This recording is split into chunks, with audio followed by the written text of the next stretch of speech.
see it in the financial statement, Yes. not the bank statement. Yes, and that's why I brought you to where your financial statements are. So, because remember, the 62.5 million has been accounted for under the 134 million query, which you are provided a detailed breakdown of the three: Nandi Climate Change Fund, Nandi County Emergency Fund, and County Government of Nandi Kapsabet Municipality, which sounded reasonable to explain the earlier question. But now you have said that these variants in transfers to the assembly, we will be able to see it in the financial statements of the Climate Change Fund. So show it to us, because we can see 62.5 million, which explains the earlier query. Where is the 35 million, which you allege didn't go to the assembly, went to Flocker? Where is it in the financial statements? you should have read the complete set of the Flocker so that you see the breakdown, the financial statements. So you're the ones who chose to bring the one-pagers to us, because the one-page is a snapshot. But whatever it is, whether it was 10 pages, we should be able to see it as revenue from either exchange or non-exchange transactions, isn't it? The 35 million. Yes, so Chair, what you see on the Flocker is a sum total made up of several transfers for Flocker. That's why then my bank statement then has the breakdown of which so 35 is the 35 indicates, million part of the 62 million? Yes, as shown on the statement. And that 62 million was used to account for 134 million. Correct. In the prior query. But that is still Flocker funds, right? No, 134, you accounted for 134 by saying you sent money to Flocker, you sent money to the municipality, and you sent money to the emergency fund. Correct. And we accepted that explanation. Correct. So you can't use the same explanation for the 35 million unless we see a transfer of 35 million in this financial statement. That Flocker. You can't use the same answer for two different questions. Unfortunately, this is money. This is not theory. Because, Chair, the accuracy of financial, and that is why I asked the first question, is the governor running away from the financial statements? Because if what is in the financial statement, the CCM does not believe is the true, accurate position of the entity. And interestingly, Governor, your CC is like carrying Wakenya. He has more information than you. I thought he should have given this information when you are sitting to prepare this information. I thought that should be the position. In this case, he could be carrying the wrong Wakenya because you are not getting the right answers. Because, Chair, so CC and Governor, do you want us, so are we disregarding what Chief Officer Finance said and then go for your bank statement? Yet it cannot be tabled now because, Chair, I'm on what the governor refers as in Annexure 6 on Flocker Emergency and KSUP, and I've seen 62.5 million as other income, but it is not reflective of what the CCM is going through in the bank statement. Yeah, so CC, what are you trying to tell us from the bank statement? Maybe we should give you an opportunity, but be factual and brief.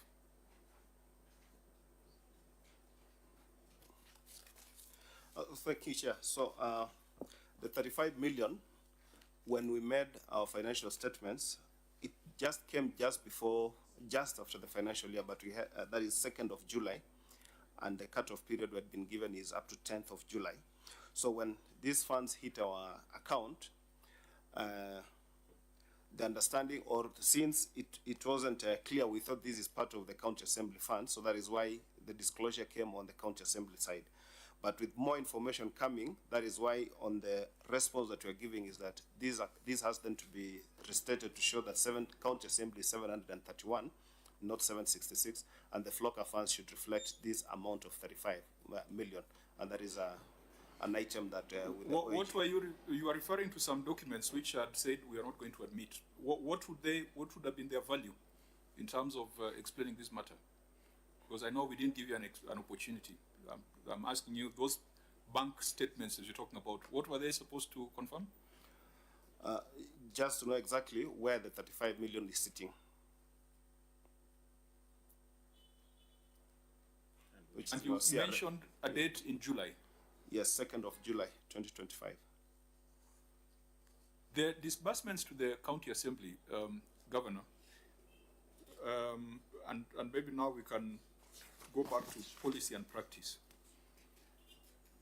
We would expect if there's a budget that's been approved and that the county assembly ought to get, say, 600 and, let's say 600 million, and all the money comes, you receive your full exchequer release.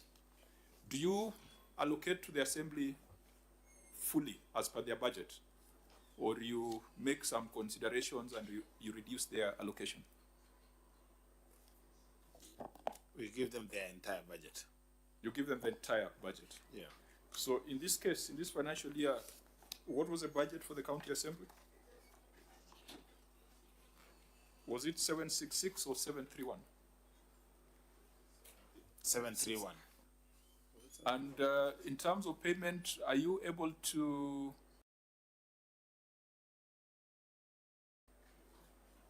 okay, maybe there's no strict control where if you have a budget of 731 and you use the same vote to pay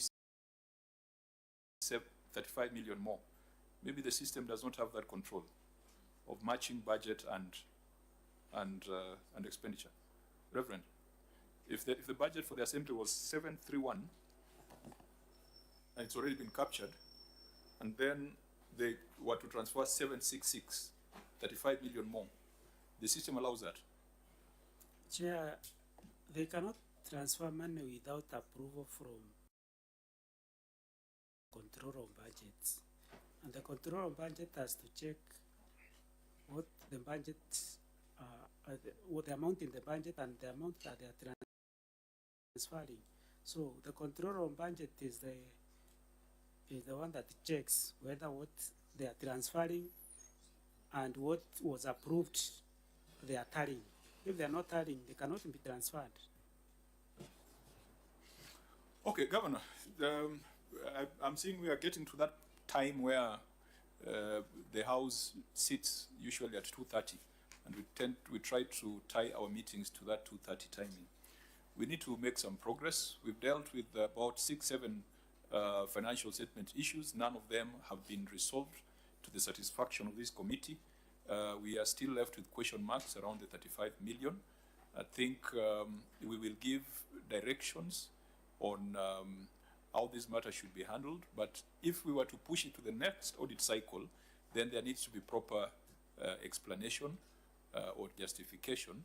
We have asked the Auditor General whether it's indicative of loss. I think someone had asked Senator Dulo whether it's indicative of loss of public resources, and you have said you can't tell. But I've also given you a live example of a county where such operations were used to steal public resources. I think even in Migori, the EACC is investigating a matter where the money that left the executive was more than the money received by the assembly. And there was some firewall in between where money got lost. So I hope this is not the case. And members, we can apply our minds to it. And if the auditors can tell us they're satisfied, it's okay. If they're not, then it can be investigated along Homa Bay, Migori, and a few other cases where the transfers do not make sense. If you allow, in the next few minutes, we just deal with 1 or 2 HR issues and maybe take a view on how to deal with the residual matters. Honorable members, we can proceed to, we can get out of the County Revenue Fund statement and go back to the County Executive statement.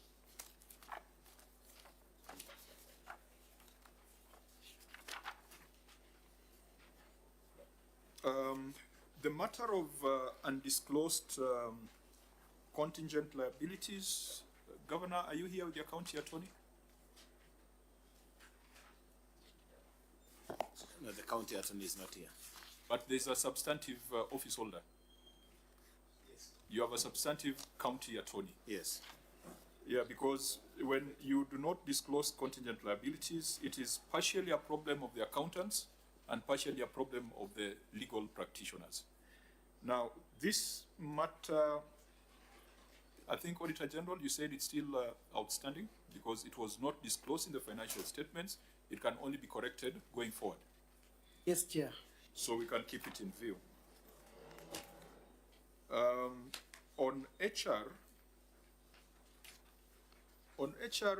perhaps we start with this matter of redundancies. Then we come back to the issues of where there are conflict on figures. Let's understand this matter, Auditor General, and explain redundancies. Thank you, Chair. Unexplained redundancies.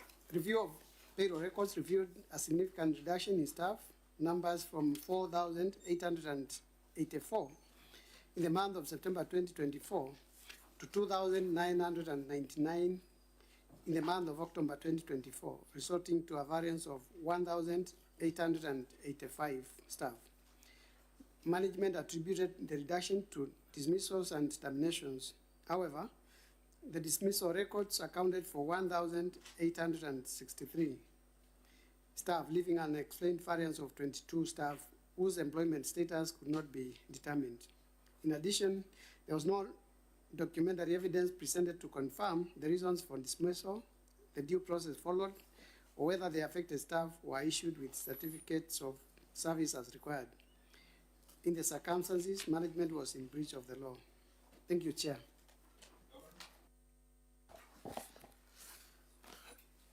The management. Sorry, just the page number because 17.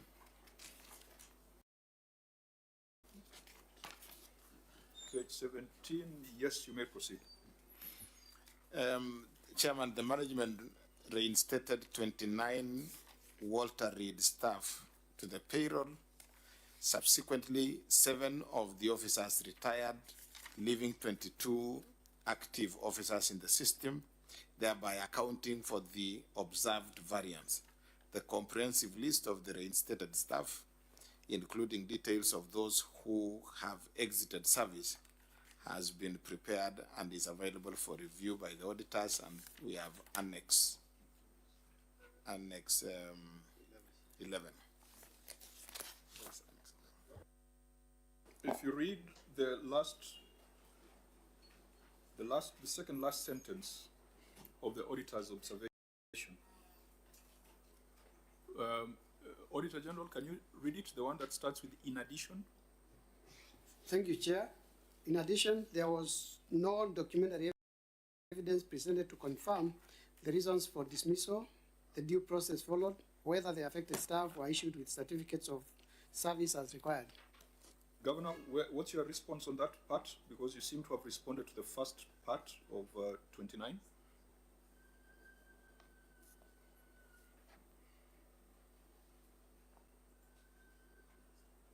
Do we have anything on record to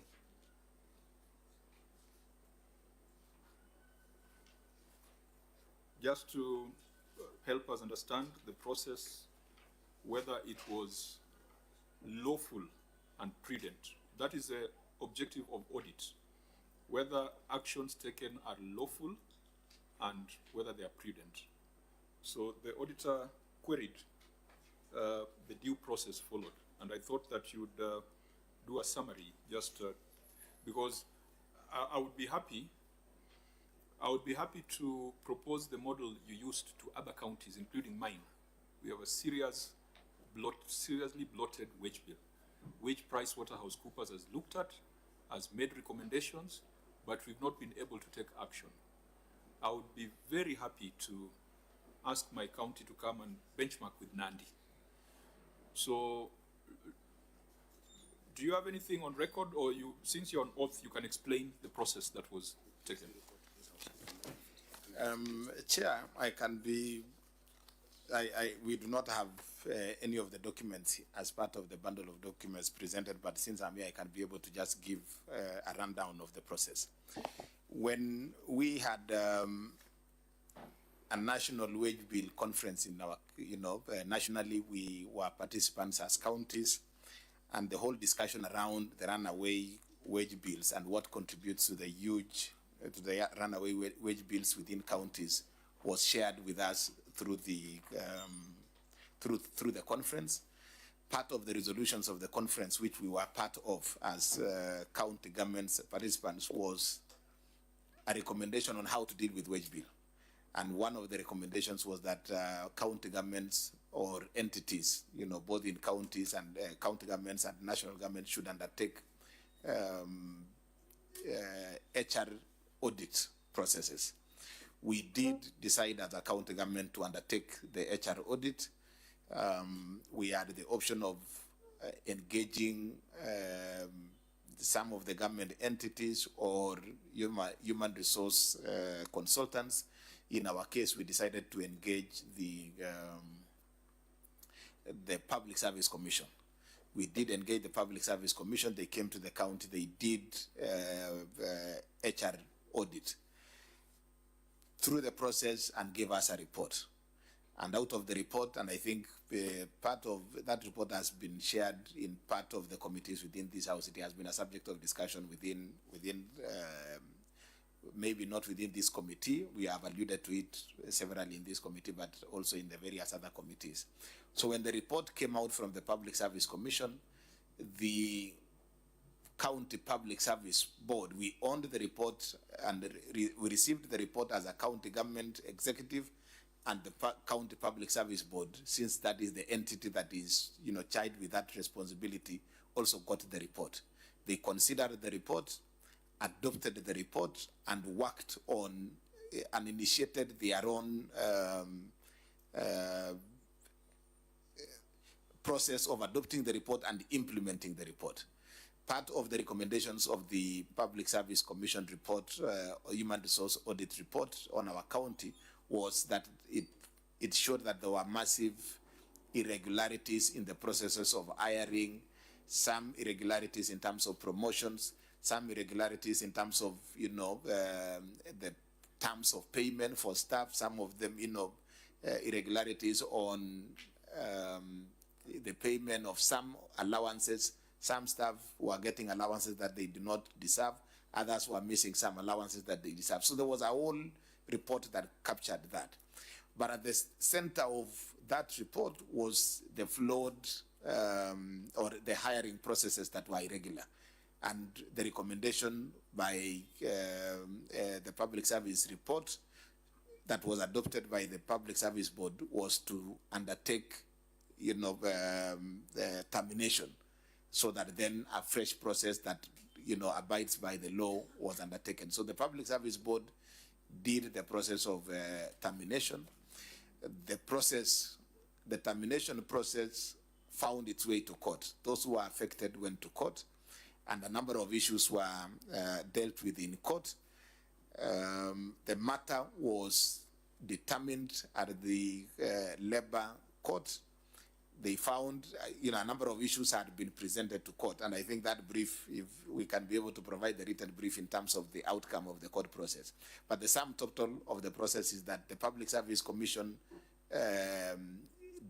or the county government had the power, and the Public Service Commission had the right to undertake the audit when requested to, and that what was found in the report of the Public Service Commission was okay. But then they faulted the process of termination. So that termination process was faulted on account that the County Public Service Board did not give the staff due notice. There was an element of failure by the Public Service Board to provide or to give staff notice, and they went ahead to make recommendations to redress that breach of the law by the Public Service Board in not giving the notice. And in terms of that, they provided they made a ruling that staff that had been, because of that breach, staff who had served with the county for less than 1 year, there was a certain amount that was presented. They should be paid 2 months salary in lieu of the fact that they were not given the notice. Those who had worked for 1 year, 2 years, a period of 1 to 2 years, there was an amount or the number of months they were to be compensated. Those who had worked for more than 5 years, so it was, they categorized the same. So the county, we were then directed, or we are expected to proceed to implement the ruling of the court. What then happened is that the same staff were not satisfied, they appealed. So the matter, as we speak right now, lies within the Court of Appeal. However, they did not get orders stopping us from implementing the ruling. So in terms of advice that we have from the county legal office, the county attorney, is that as a county we need to proceed to undertake, to implement the ruling that was given by the labor court. However, so that is the process that, that explains the process with regard to the audit and the termination and the matter that went to court. But on the part of the county government, the recommendation that was given by the Public Service Commission then was to then do the recruitment regularly. And that process has started. The staff who were affected initially were 1,885. We have since, as a county, or the Public Service Board has since started the process of regularizing and doing the process of hiring afresh. And up to now, we have done about 1,200 staff have since been hired, through the proper regular process as recommended by the Public Service Board. There is still an ongoing hiring process. Even right now, there is ongoing hiring process for about 200. So eventually, we have been able to then regularize the process, bring down the numbers. Some have, any issues that related to allowances that were not regular, all of them are being addressed through the regular, hiring process that is going on by the Public Service Board. We then, Chair, could if this committee directs, we could provide a comprehensive, written advice on this, or not advice, but chronology of events and the outcome and that detailed that we can be able to provide. But suffice to say that, well, the matter is still, there is still an element of the matter at the Court of Appeal, but also there are good progress that has been made by the county government in terms of regularizing and also ensuring that, and that has cut down our wage bill. It has regularized staff who are, every staff now who was supposed to get certain allowances under the new regularized process, get their allowances as expected. So that process, we have made progress with that process to that extent. Just to guide us, what are the matters that are still before the Court of Appeal so that we don't go sub judice? Well, the Court of Appeal, the staff in the appeal the entire ruling, because what the staff wanted was a determination that, or they wanted reinstatement. The entire team of the 1,800 wanted reinstatement. Even those who had issues, who had irregular promotions, wanted their promotions retained. Those who are getting allowances that were not entitled to them still wanted that, the status quo retained, including even those who are hired completely outside a process. They still wanted the court to determine that their status as staff of the county be retained. But then the ruling of the court was that all those processes by Public Service Board, by Public Service Commission were okay, except that the Public Service Board should have given a notice in terms of the termination process, and they provided a redress to it, which I think is a matter that is now subject to the appeal. Okay. Honorable members? Senator Chiraki? Maybe, Chair, just quick. Governor, on this, so you are saying that it is only 20 the others retired, you retain 20 from your document 26. Number one. Number two, these 26 you have retained. So those are the only employees that were retained. That will be my question one. Question two, if I listen to you carefully, you have said up to now you have hired 1,200, and the chair was almost congratulating because when you reduce it became 2,999, but from your explanation orally, you have added 1,200, that comes to 4,199, and you are saying there is ongoing recruitment. So my question, this increment of 1,200, and how much are you intending to hire more? Because you had reduced from 4,884. So on the retention, I know you have said it's a matter in court, and the entire lot wanted to be retained without going through the competitive recruitment process by the County Public Service Board. So were you firing these people because they were irregularly hired or unprocedurally hired, not because of any other motivation, maybe like bringing down to 35% as provided by wage bill? Or what was the motivation? Was it to regularize the process? You were hiring because they were irregularly hired or unprocedurally? Or what was it? And finally, my third question, Governor, looking at the wage bill after recasting came back to 2 billion and 2.8 billion that you indicated, although your financial statement says 3.3 billion. So what is the implication of this additional recruitment of? And then, Governor, if I remember right, I thought it was in August 2024 that the termination happened. And I thought at that time the pay slips has been issued. Does it mean those people in their contracts and services were terminated, a date been paid? Chair, I yield back the mic. Those are my three questions. Senator Maruma. Yeah, Chairman would be to the Governor. Number one, how has the laying off of the staff affected service delivery, especially on the essential services like, hospitals, ECDE, revenue collection? Has the laying off affected revenue collection? Number two, is it Senator Cherargei who said that this matter is still within the radar of ESC? If so, then what is ESC investigating? Number three, Chair, you must have done then your linear programming. You must have done that to determine your staff establishment. So, because you're saying you're continuing to employ, so are we likely to employ until again we overshoot the 35% threshold? Chair, can I add so that, Governor, I don't need to come back? I've seen most of these people you retain are people in health sector, especially Walter Reed.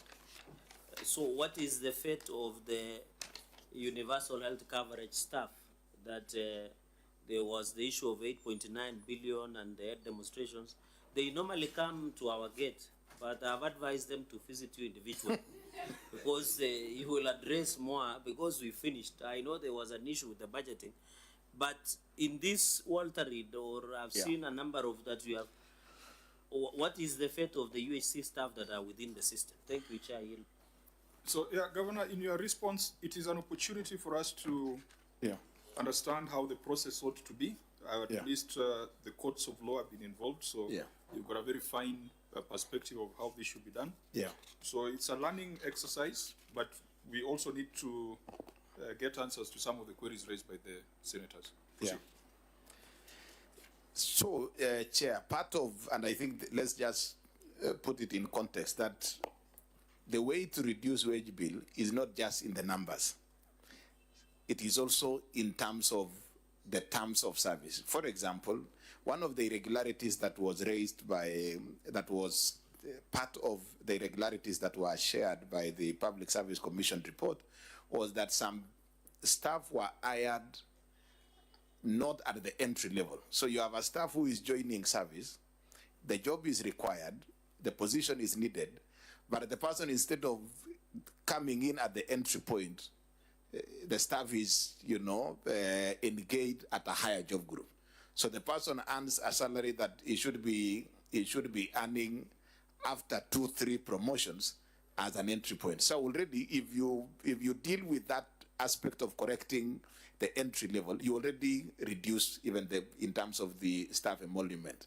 Some staff, for example, under health, we have a cadre of staff that are entitled to health risk allowance. Some are entitled to extraneous allowance. There were staff who ended up enjoying some of those allowances that are not entitled in that category. So when you correct that issue, even by retaining the numbers, you are still bringing down the wage bill, because you have, you have released some of the, some of the allowances that they were being given or they were earning, yet they were not entitled to earn that allowance. Some people had, some irregularity that came out, that was brought out, was the fact that some people got promotions, accelerated promotions. The promotion is supposed to be every 3 years, somebody moves, a job group higher. You have somebody who was employed 3 years in service, 2 years in service, but has moved 3 job groups. Fraud, so to speak. So by addressing some of those issues directly, you then are able to bring down the cost of wage bill, even without reducing the numbers. So one of the issues that came out was that particular one, that when you address issues in terms of even the job group, in terms of the entry level, in terms of the allowances, even with the same numbers, you can still be able to bring down the wage bill. However, one of the other issues that came out was the hiring necessary? How did you determine that you needed, for example, Chair, my senator has mentioned health. You have, how many nurses do you have? What is your, one of the questions that we had was, we didn't have an approved staff establishment at the time the hirings were going on. So we were told that that process is regular on account of non-existing or non-approved staff establishment. One of those recommendations was for us to work on a staff establishment. We actually proceeded on, worked on it. We now have, so that these ongoing hirings that we have had are as per the staff establishment that has been approved. So the hiring was, in terms of the decision as to how many staff will be hired by the end of this entire process, I can't be able to give that number as at now. I said that we have a figure of about 1,200 as at now. And I think, if you gave us the opportunity when we do the written, submission on this particular matter, we can give a little bit of accurate figures. But for us, really, we are now hiring on the basis of an approved staff establishment. 2, that the process is being done openly, competitive. Previously, you would have people engaged without an advert, without interview. So there was serious fraud around that process. Now we are doing it as provided by the HR policies. We also didn't have HR policies. We now have. We didn't have scheme of service for some of the cadres. We now have some of those scheme of service. Some of them we were using old, or the Public Service Board then used old scheme of service when there is a reviewed new one. I will give you an example. Previously under the transition authority, staff, for example, ward administrators and sub-county administrators had a very unique scheme of service.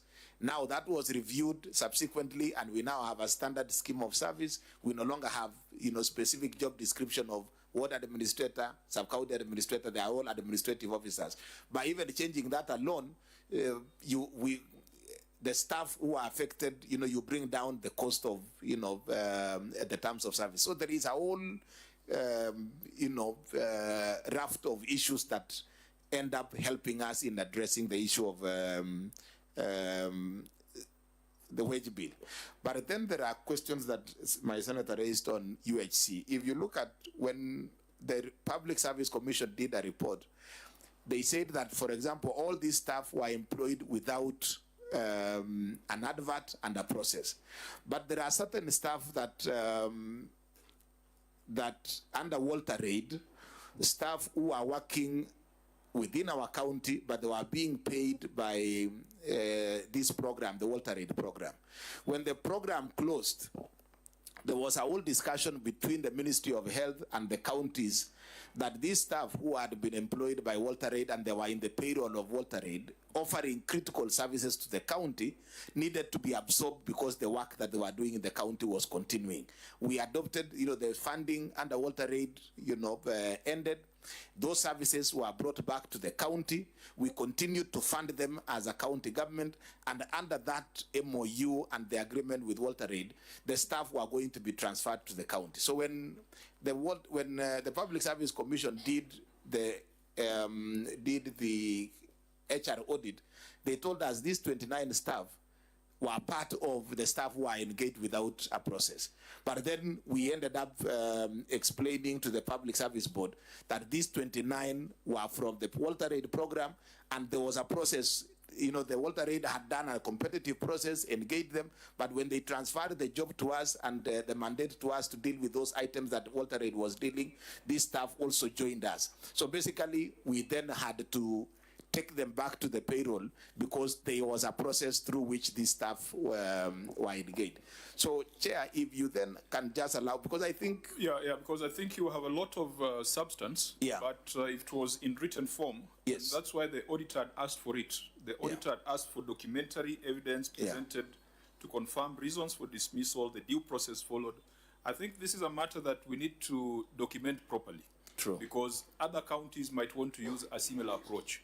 And they can benefit from the mistakes you made. True. They don't make the same mistakes. Agreed. I think there was a question which will perhaps allow us to close this. What has been the effect on the numbers? The financial numbers, leave alone the head count. Because head count looks like you released 1,885, you brought in 1,200, and you're still hiring more. What's been your... As the compensation to employees figures reduced? Because again, when you terminate, I don't know whether there could be terminal benefits that would be much more expensive than regular monthly payments. So has there been an improvement or a reduction in your employee costs, and by how much? Well, again, it can be captured. We can include the actual figures in terms of the reduction, but definitely suffice to say, yes, there has been a reduction. However, I think there was a point that was asked by Senator Mwaruma in terms of how was the rendering of services to our county affected. Yes, it was 1,800 was a major shake-up in the human resource. That is why, and it explains even some of the challenges, because it affected all the staff from health to finance to human resource, literally everywhere. Yes, there was it affected our service delivery, but we had contingent, decisions that we had to make, including talking to some of these staff who are affected, and then we showed them the roadmap that we are now starting the process afresh. We will give priority to those who qualified and who are working with us, and most of them agreed to work on a stipend during that period to just continue rendering services, especially in critical areas like health and many other areas. In finance, we have appeared here before where we had challenges even in terms of retrieving documents, supporting the auditors when they are doing the work, because a number of those staff were affected. So we tried to manage, but now with the 1,000 of about 1,200 already back on service, the service delivery within the county has now stabilized, and we can still provide the actual figures in terms of those changes, how much we have been able to reduce, Chair. Okay, members, Senator Mwaruma, do you wind down? Chair, lastly for me, there must have been officers who are involved in the breach of law on employment. What happened to them? Are they still working in the county? As well as a county public service board, Yes. and when were these things happening? Chair, maybe in addition, through the chair, he didn't come clear on the matter of UIC. UIC, yeah, I agree when he said The Walter Reed staff who had served, they had known the place, they were experienced. Yeah. They were spread across the county. What about the UHC staff? How many are there? And what is Nandi individually? Because its own entity doing to ensure that the UHC in Nandi are absorbed and they are able, among these, because Governor, I believe in this addition 1,200 or the more you're hiring, at least the priority should be the health sector. Yeah. So, Chair, maybe I yield back the mic. So two things. There is, and Senator, let me just explain this. The UHC, we appreciate that this House has helped us to address partly the UHC staff, because these are staff that an allocation, and I think ours was about 100 and something. I can't get the exact figure, but I think 100 and something. The Ministry of Health gave us the numbers. Every county was given a number that you need to hire about, your allocation is about 150, others 200, others 250, for you to address the gaps that were existing in counties in terms of human resource for health that time when we had the pandemic.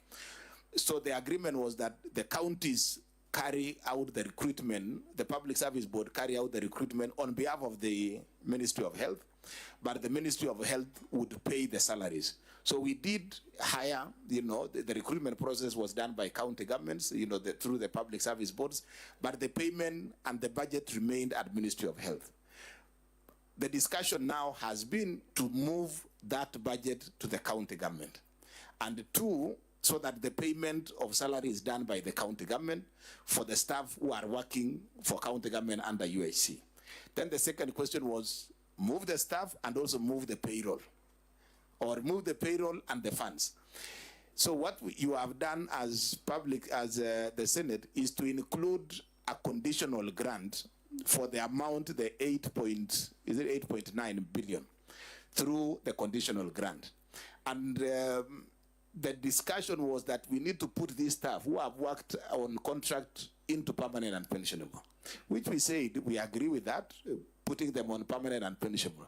But the way to put them into permanent and pensionable is by including their salary as part of the shareable revenue. So that in the next financial year, if you put it as conditional grant, it then means it has to be budgeted every financial year. Our position is that if you then have to budget every financial year, it only means then you shouldn't have ideally put them on P&P, but put them on contract of 1 year renewable when the money is received. Okay, allow me to interject. Yeah. Governor, does that explanation make you comfortable? Because, these are people's children. Yes. They are our brothers. They are our sisters. They have stayed there for 6 years on contract, not knowing what should happen to them. This UHC staff. You have been employing nurses, I know. Yes. In those 6 years. Yes. You are not considering them. Yeah. Do you think it's a good explanation to say that because you don't have equitable share to hire the UHC staff, because you are getting just grants, that you should leave them out? It makes you very comfortable as a human being, as a governor. Really. I want to give... Maybe let me add, I thought in the IBEC, which is chaired by Professor Kithure Kindiki, a good neighbor of More fire. More fire. He's excited because he knows Kindiki might be the president in 2032. So, and he will be the Farouk of that time. So, Chair, what is automatic Order. No, it was on a lighter touch. Yeah, let's just get back to the report. Yes. Yeah. I wanted him to be alert on what I'm about to ask. People go to Western of late. Order. The governor yesterday endorsed another candidate. We might be approaching the point of diminishing returns. No. So, Senator Cherargei, just prosecute the You point. have abandoned my projects. But the governor was in that meeting. He said something, you'll ask him after this, about 2032. So, Governor, the issue, so what are you saying? Because we have had the president and IBEC where the deputy president chairs.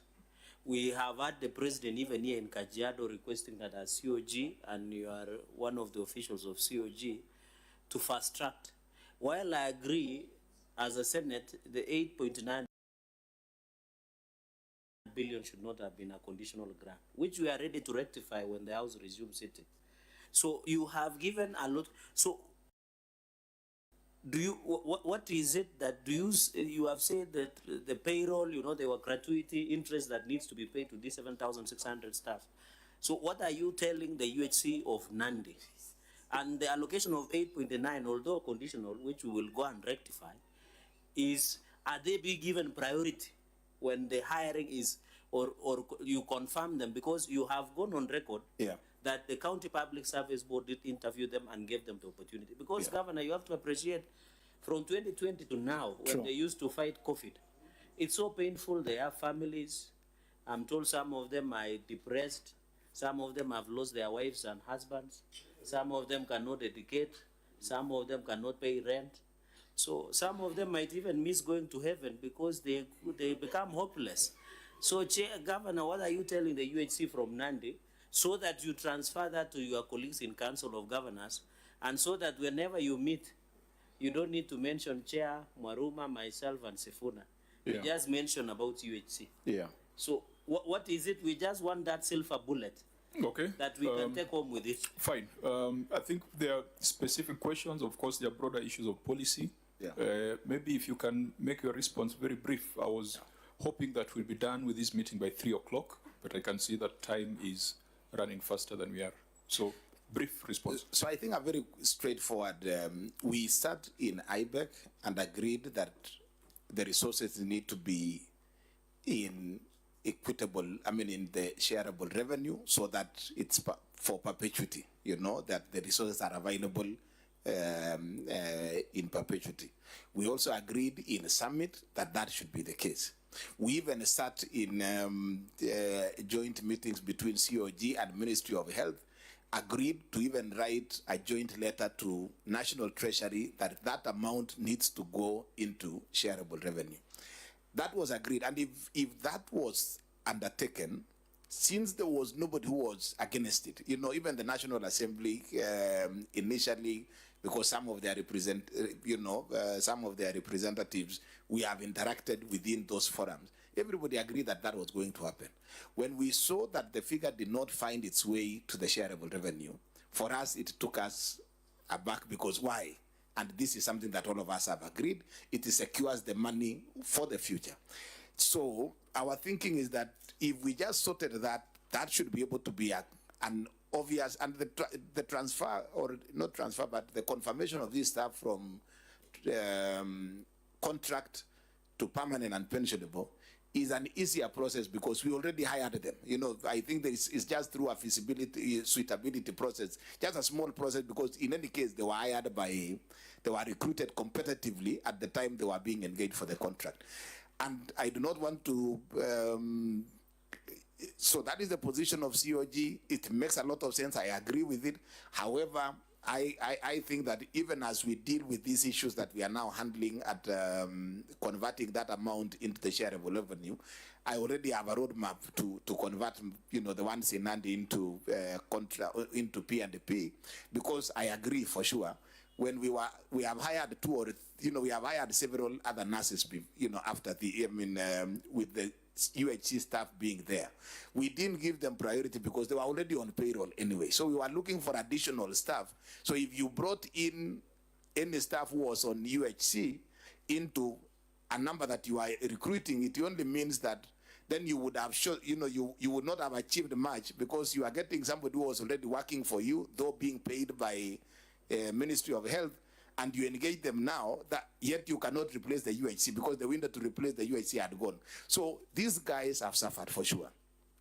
And I think for me and for my county, I can speak for myself, there is already a process, because I have no reason to doubt that you as a Senate will correct that issue on the 8.9 billion that was given. So the process I have already discussed with the Public Service Board, and I think there is a process being undertaken.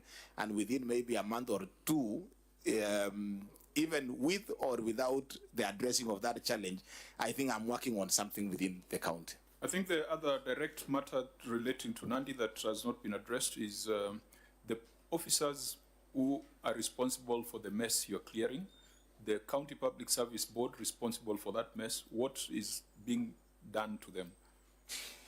There were two... Including, sorry, Governor, Chair, and also the payroll managers, Because, Yes, yes, there must have been a narcos-like and of executing, because if the county public service board, the people in charge of payroll, Yeah. it is It's a cartel. Yes. It sounds like a cartel. And so that also the governor can answer all the questions.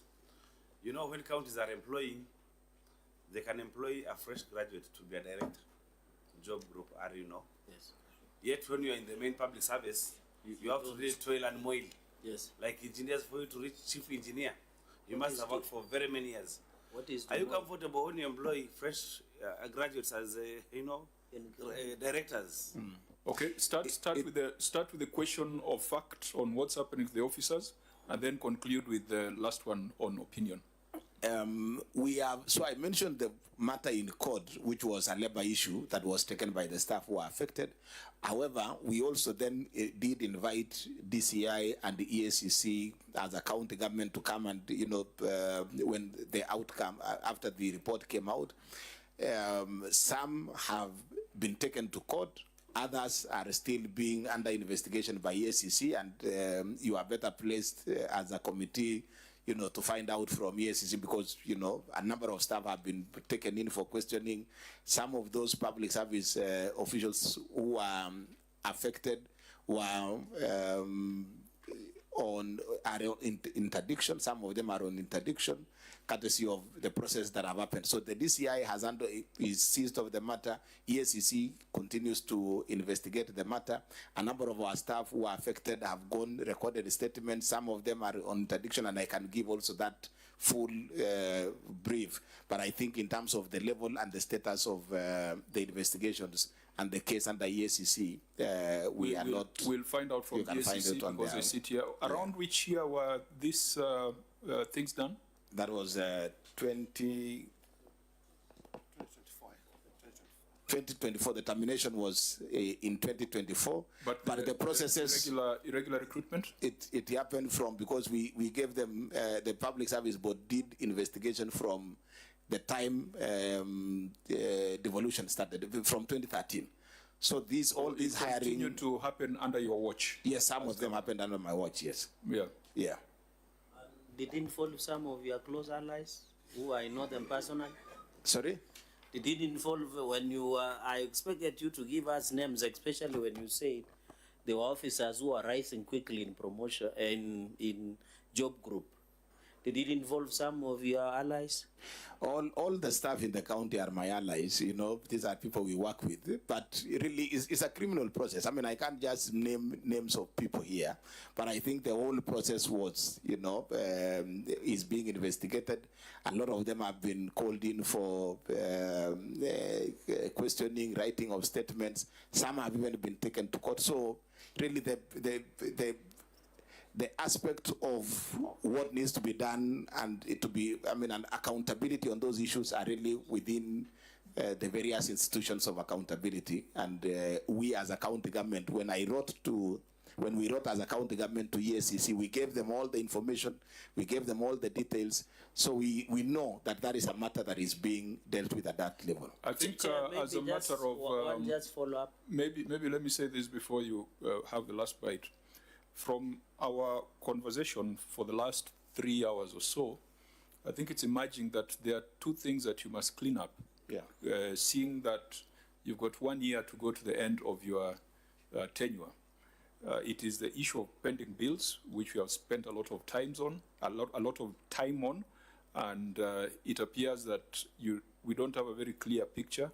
And it's also on this issue of HR. The one on HR, fortunately, you are taking action. And the reason why I asked when these things happened, because sometimes governors say it was a problem of the past, but they've been happening under your watch. So you've got 1 year to fix those two issues.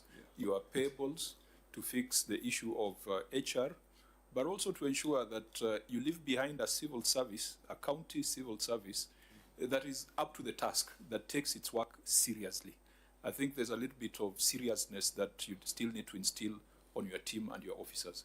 Senator Chirarke, and I think I will be bringing this meeting to a close in about 10 minutes. Senator?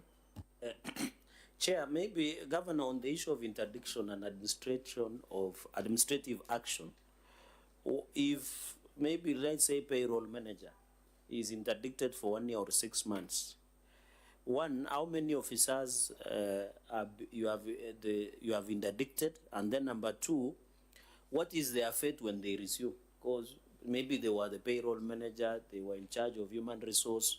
What happens when they come back after 6 months interdiction or so many months?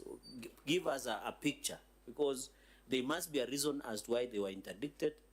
And then if they created that mess with the payroll, what becomes of it if they come back to the same department? So how many officers were interdicted, and what is the fate of these interdictees? Because I know the process of firing somebody is always complicated because of the labor process and what have you. Now that you are waiting for the other criminal accountability mechanisms to be done, what is the fate of these officers who have been interdicted that created a mess with the payroll?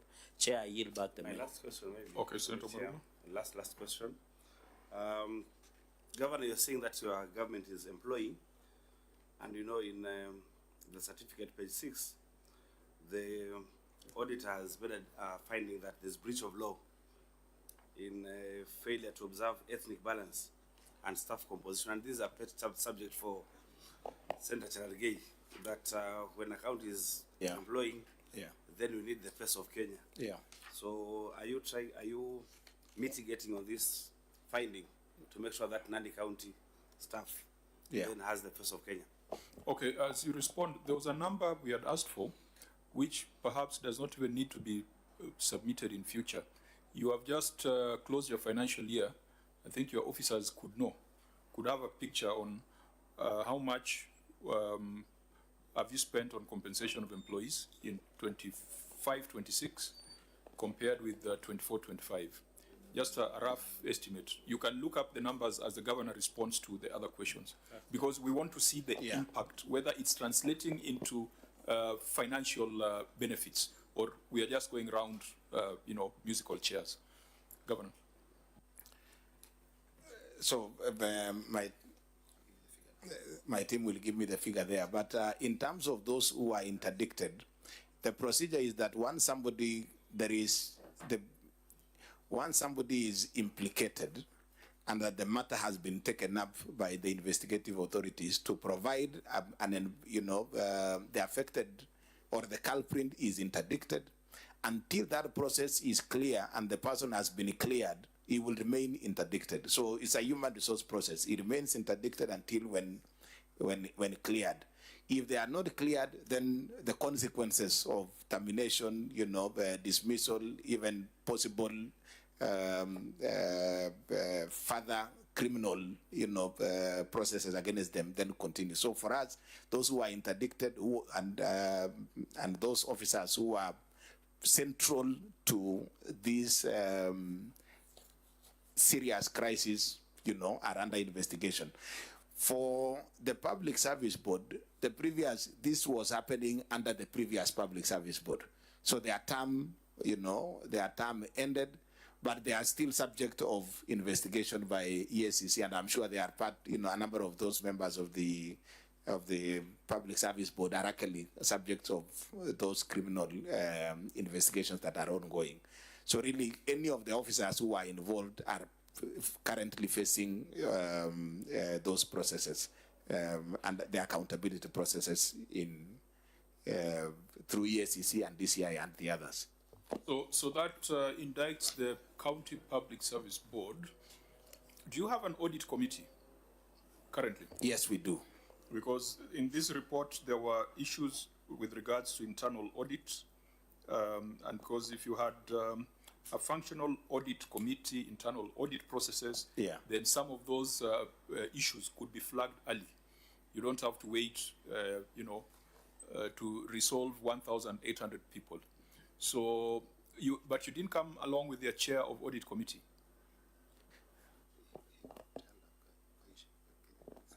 So he had been invited, he was not able to come. But there's a substantive audit committee. There's an internal auditor. Yes. Have they done the internal audit charter? Yes, they have. Okay, so Auditor General, you'll test that when you go to the ground. Now, members, there are many issues on HR. I don't know whether they got the numbers. If you haven't gotten the numbers, then we might want to get those numbers at our next meeting or at the next substantive audit. We have not addressed ourselves to the issues of projects because we spend too much time on financial reports, which we have come to a conclusion that there are serious misstatements and inaccuracies. There are projects in this report. Chair, maybe before we move to projects, what about this payment of salaries outside human resource integrated system? It's a substantive material figure, 155,541,525 million. That is number 5 on page 7. And then on projects, because I know you had agreed because of another meeting you have for tomorrow's entities, if the committee will find it magnanimous, we can... So is it possible that I propose we end it here and maybe give the governor opportunity to appear another time to look at ROR and the rest projects. of the... There are so many issues that are Because there before are still us. so many Chair. issues. So, Chair, can I request that we, if we have to end it with number 5 on salaries outside human resource integrated system, then if the committee, because the people of Nandi really want to know how projects are, their status, when are they going to be completed, whether they have been completed, and also I would be very keen on receiver of revenue because I know the revenue potential of Nandi should be 1.4 billion. As per the CRA, would really want to know how the 18 revenue streams that are in Nandi are doing. So, Chair, maybe if committee finds it, we can look at this human resource because it's a very serious issue in the projects. I think I take your proposal. Let's look at the payment of salaries outside HRIS, and then we'll take a view on the remaining issues on whether to reinvite the governor or whether we go to Nandi or whether to push the matters to the next audit cycle. But whatever the case, owing to the serious issues of misstatement and inaccuracies in financial statements, it would be important that we have another session with the governor so that those numbers that were not explained to the auditor and the numbers that have not been substantiated in this meeting, we can get a firm grip on them. So, Auditor General, read your finding under payment of salaries outside HRIS. Thank you, Chair. Payment of salaries outside human resource integrated system. The statement of financial performance reflects employee cost amount of Kenya shillings 3,372,701,751 Kenya shillings as disclosed in note 9 to the financial statements. However, review of records revealed that the county executive uses both HRIS and manual Excel sheet in processing of payroll. The total employee cost paid outside HRIS was Kenya shillings 155,541,525 Kenya shillings, made up of manual payroll of Kenya shillings 85,202,776 Kenya shillings, and casual payroll of Kenya shillings 70,338,749 Kenya shillings.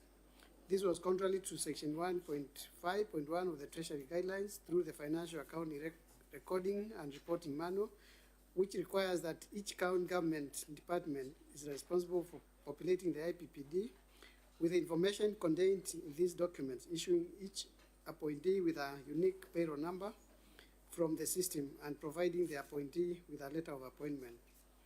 In the circumstances, management was in breach of the law. Thank you, Chair. Governor, your response and the page number. The employees who were paid outside... Page number for avoidance of doubt? Page 16. Okay, proceed.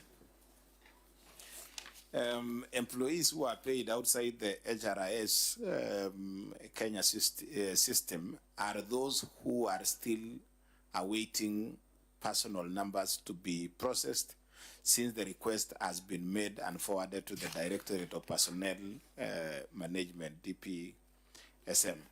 Immediately the payroll numbers are received, they are moved from manual payroll to the Human Resource Information System, payroll system.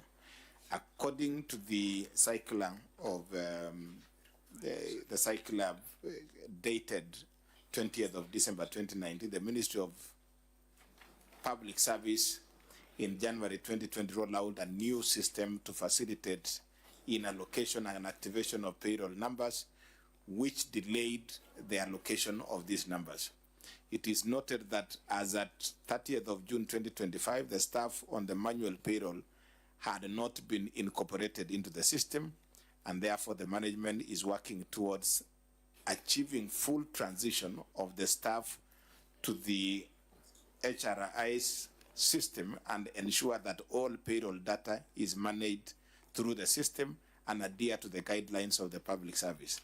The county payroll unit has forwarded requests for processing of the payroll numbers for all the staff who were being paid outside the payroll system, outside the payroll, to the Directorate of Personnel Management. Thank you, Chair. So you make reference to Annexure 10. In Annexure 10, if you look at your fourth paragraph,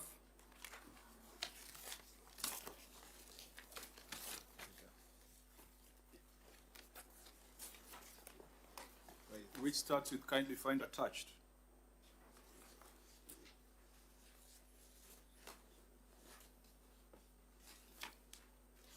Yes. What does it read? Kindly find attached the list of the newly recruited officers for your action. Do we have visibility on the number of officers involved and whether they make up the 155 million?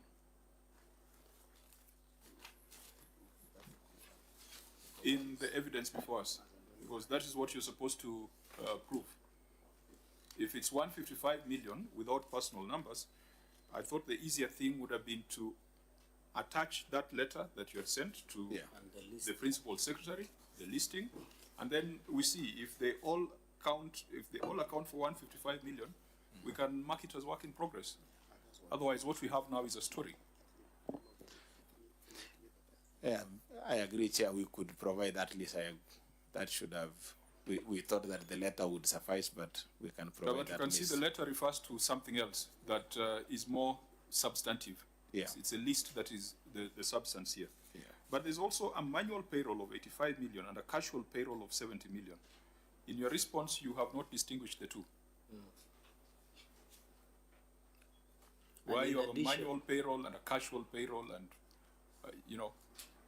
And Chair, in addition, the number of staff that make up either manual of the payroll of 85,202,776 and casual payroll, which is 70,338,749. And we have seen counties when they pay casual, sometimes they say for municipalities and they give how they pay, the ID number, their job group and the amount they pay, so that we dissuade the issue of ghost workers or workers that are not supposed to be appearing, of 155,541,525.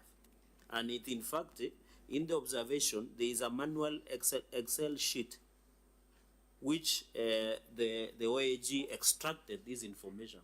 So I expected the county to provide that for easy tracking, and one of this 155, 541, 525 on this 85,202,776 for the manual payroll and casual payroll of 70,338,749, so that it comes up to governor to 155,541,525. So if there is a manual Excel sheet that gives total to this, it would have been easy to resolve this audit query. So, Governor, where is the manual Excel sheet? I mean, it's not small money. It's about 13 million a month, isn't it? It's about 13 million a month. So it's not pocket change. It's quite significant. And I thought to account for this, it would have been just easy to say these are the people we have on the manual payroll. These are the people we have in the casual payroll. This is the total amount, and then you give us the story about the mitigating circumstances. Failure to which we could easily come to the conclusion that you are pocketing 12 million a month on unaccounted for employees. You see, you are doing great things up there, trying to rationalize your numbers, but then down here, you are still having control issues, which then make a mockery of your rationalization efforts. Chair, our understanding was that the audit query here was, you know, the reason why we have these figures outside the system, because the figure, I mean, the list of the casual payroll and the manual payroll was actually shared with the auditors. I mean, it's how they generated these figures is from the information and the documents that we gave. So our understanding was that the query was really to explain why they were not in the HRIS as opposed to the exact details, but it's something that we can actually provide. Governor, let's be clear, the auditor has their time for audit, and it's statutory. I think, did we change the law so that it starts earlier than September? Yes, there's a Treasury circular that requires that financial statement be submitted by 31st August so that we start on 1st September. 1st of September. So from 1st of September to 31st of December, it is a time for the auditor to do the audit. After that, the Constitution requires them to bring the reports to Parliament. So now it is for this, to the satisfaction of Parliament, not the satisfaction of the Auditor General. So I think this is a matter that we cannot resolve on the face of it. And members, since we have so many issues that still require further explanation, I think today we have stretched quite a bit. In our next engagement, we'll make sure we start much earlier so that we don't leave any matter hanging. Maybe on the 155 million, 541,525, I thought it is important that the governor brings the evidence that totals to this. Yes. So that the fact that the rationalization of 3.3 billion, so that we don't go back to where individuals who are not supposed to be on payroll, like ghost workers or people who do not work, or the cleanup. Governor, because you had indicated you did cleanup of the payroll system, but the fact that in the payroll there is still people who are paid through manually, and we know manual is prone to abuse. So can you dissuade us? And I think, Chair, as you rule on this matter of we hold it there, I think the issue of 155 million should and must be addressed and accounted for the way they have done in other aspects where we needed that has not been resolved. And I think, Chair, if you look even at prior year matters, sorry for taking back, this matter still recurs in the previous financial years that has been captured. And Governor, we did advise the OAG to be capturing prior year matters so that it is easy to track. So, Chair, I yield back, Chair, on the, because I know the meeting will be suspended shortly, is if on the issue of projects, I tend to agree with you that you can come to Nandi. We'll welcome you warmly.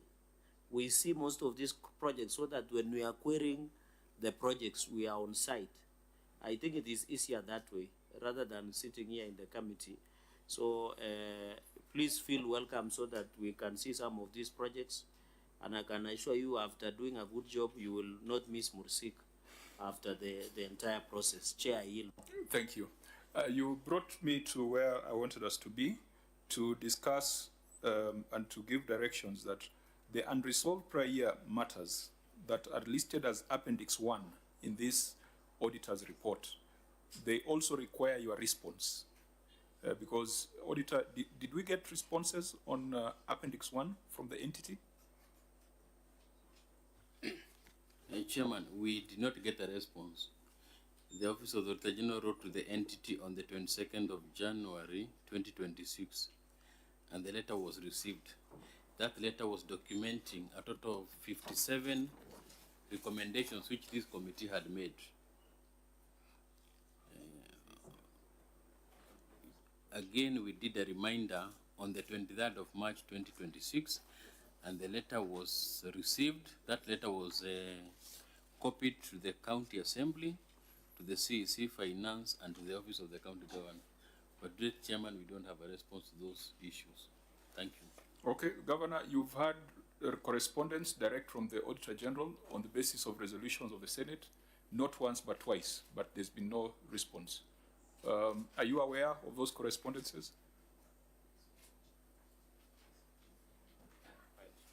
Yes, I am, Chair. And we...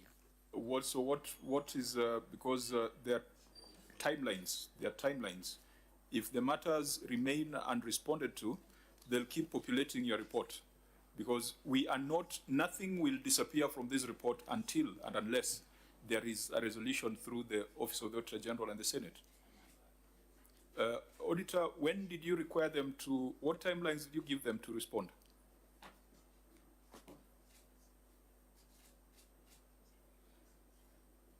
And we had given them 3 days from the date of that letter. Now, Governor, you need to make sure that a response is provided, and if the auditor had given you 3 days then I think we might, we don't want to extend the time, but when we give you the notice for our next meeting, we hope, we will also be directing that you file your responses on prior year matters. Yeah, I think that's so that we don't set fresh timelines. Already the auditor gave you timelines which have lapsed. So prior to our next meeting, you will also provide a detailed response on the very many issues that are listed here. On HR, there were about 14 issues, almost 14 issues in just one department. There were things that the people of Nandi might wonder how they disappeared from the Senate. So, for example, the County Aggregation Industrial Park, it's a prior year matter, but it's also in the current year. Ineligible expenditure under Kenya Informal Settlement Improvement Project.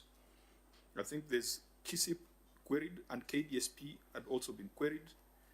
Then there are all these projects that you're doing, which made a lot of sense from agricultural value chain and value addition perspective, but there were delays in completion. For example, Avocado Aggregation Center, the Nandi Cooperative Creameries in Kabiet. I think there was a coffee mill project under the KDSP, and then there was delayed operationalization of Nandi County Textile and Apparel Unit. They sound, thematically, they sound like very, very good projects, but good projects poorly delivered is a bad project. So we will need to get your detailed responses on this, even though they were not part of the substantive issues in here. There were also hospitals. Kapsengere has been queried in this report. Mother and Child Hospital. There's also the issue of the governor's office building, where you have bought furniture before completing the building, like buying airtime before you get the phone. So we will need to find out what was the wisdom of doing that and whether it is prudence. Then I think those are some of the things that we should ensure do not get lost until they are completed, until they are delivered, and until there is value for money. With that, members, unless there is any other matter you want us to deal with. Yeah, I think in the previous one on unconfirmed purchase of office furniture and general equipment, in the prior year, it was not unconfirmed. In this year, it was confirmed purchased, but the justification to buy it before the governor's headquarters is complete, because we want the next governor, be it me, to have an office to work from. And you know, I'm used to how efficient offices are in Nairobi, so I want the best office in Kapsabet. Although I've seen my brother governor has been changing colors of paint, but I want him to fast track. I've seen he has put capros, fencing, but it needs to be finished before the next general election, which is less than 1 year. You sound like you are an interested party in this particular subject. Of course I should be, because I'm the protector of devolution, and one way is to have a functional, convenient, working office. Even for a governor, if he finishes now, before he leaves office, so be it, so that that efficiency can be improved for service delivery. I think members, these are things that might require us to have boots on the ground.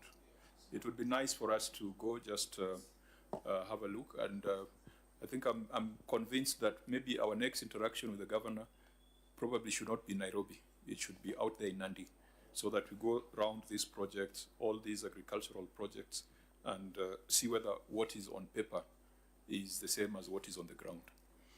I think with that, we will, time will not allow us to go further. I will ask the governor if he has any matters in closing before we also make our closing remarks. Chair, I think I would just join my senator in saying, I think, visiting the ground and coming to see some of these projects makes a lot of sense. Again, a lot of progress has happened. A lot of those projects have actually been operationalized. I want to confirm to my senator, we should have declared conflict of interest on that matter a little bit, or interest that he hopes that he can be the next tenant in the county headquarters, that I will have used it at least for Governor, 6 months. Ambition cannot be conflict. It would only be conflicted if it was a service provider.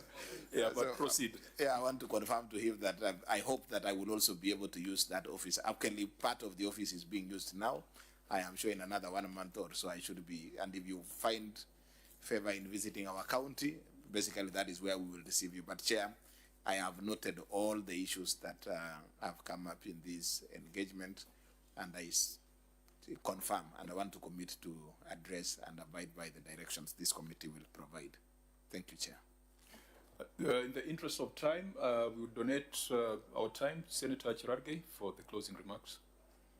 Chair, maybe just in closing is that those issues that we have flagged, I hope it can be addressed once and for all, so that my prayer, Chair, has been always every entity or every governor in office should ensure that they finish what they are doing, so that when the next session comes, it will be easy to manage. And Governor, you have to agree with me that at least everybody should finish what they are doing, so that when another regime comes, we don't want to see what you are trying to allude yesterday in Kabuliot in Moiben sub-county.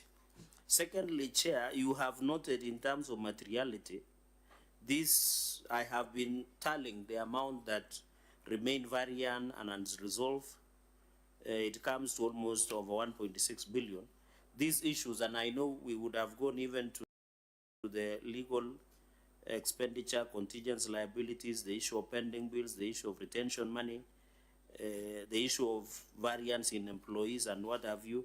We really want to ensure that this 1.6 billion plus will be resolved and ensure that the people of Nandi can pinpoint. On the issue of projects, I agree that when we visit, Chair, we can create a circuit, because like Kapsengera is next to Vieka and Kisumu, we can do within Kapsabet town, just to sample a view, even defined, if we can do it with Wazingishu, Chepterwai sub-county, when we are doing the Wazingishu, because that is near, Chair, and a number of other projects, it would be very important, including the one we have alluded to, Kapsabet County Referral Hospital. We were with the Committee of Health, and then, but we were looking at the services that is provided by county, but it's important that we can visit some of these projects. So I believe, Chair, that let us go on the ground and look at some of these projects, be it the ECD, be it the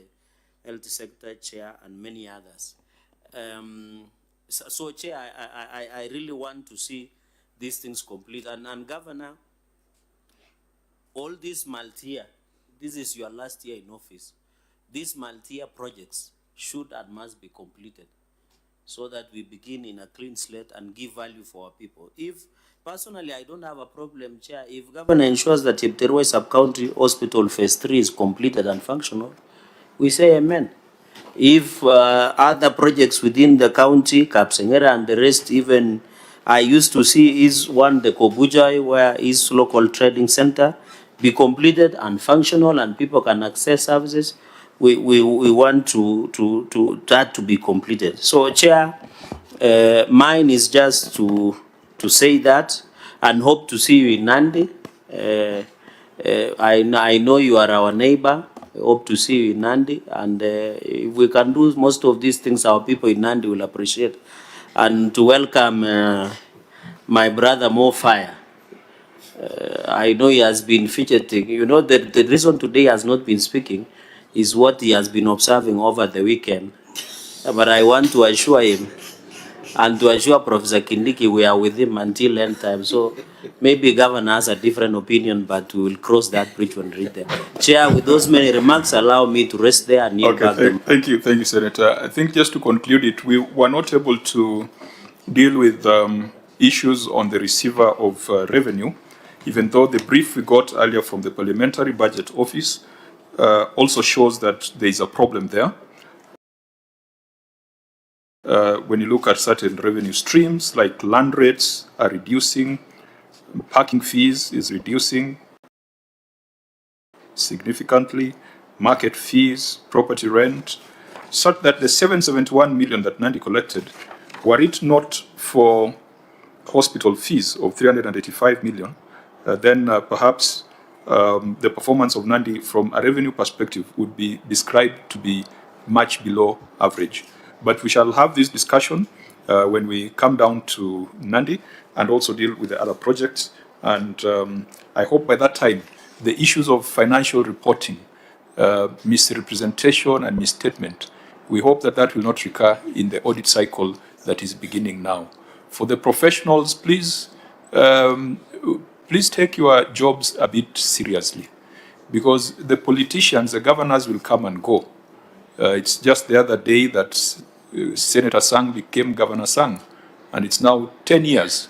But as a professional, you should make sure that you offer a service that can transcend the political leadership. And you can only do that if you demonstrate utmost competence. I think keeping books in a county government, once you've got the CPA certification, should not be a challenge. And I'm looking forward to a future where we will be crying when you get a qualified opinion, you feel like hanging yourself. Because that's how it is in the private sector. You're supposed to have an unqualified opinion. A qualified opinion is not a badge of honor. It is an indicator that as a professional, you are falling short in certain areas. So in as much as we will push the governors as the CEOs, we will not hesitate to assign professional and individual culpability and responsibility to the professionals who fail to measure up to the standards. With that, we come to the end of today's session. This meeting is adjourned. We meet tomorrow at 9. At 9, okay. 9 is okay. Yeah, by notice, as you will notify us. Yes, Chair. Thank you. We wish you a safe journey.